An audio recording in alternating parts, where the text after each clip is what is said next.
Buongiorno a tutti, rivolgo un sincero ringraziamento a tutti voi qui presenti oggi, un abbraccio forte a tutte le autorità militari, civili e religiose e ai cittadini qui convenuti per condividere un momento quanto mai significativo per l'Associazione Marinai d'Italia e per la nostra comunità.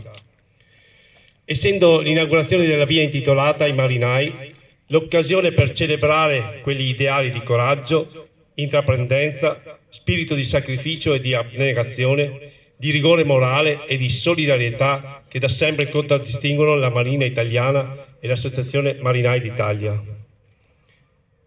Permettetemi di rivolgere un ringraziamento particolare ai presidenti di gruppo, ai soci e alle socie qui presenti, al presidente Quaglia, con il quale l'amministrazione comunale ha fattivamente e proficuamente collaborato per organizzare la cerimonia di oggi.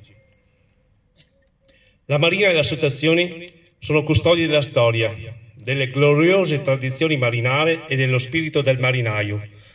Rappresentano un'autentica eccellenza e un vanto per la nazione.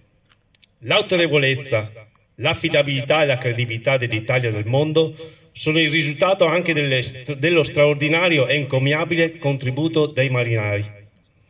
Anche la città di Adria oggi rende omaggio ai marinai con l'inaugurazione della via per testimoniare la profonda riconoscenza.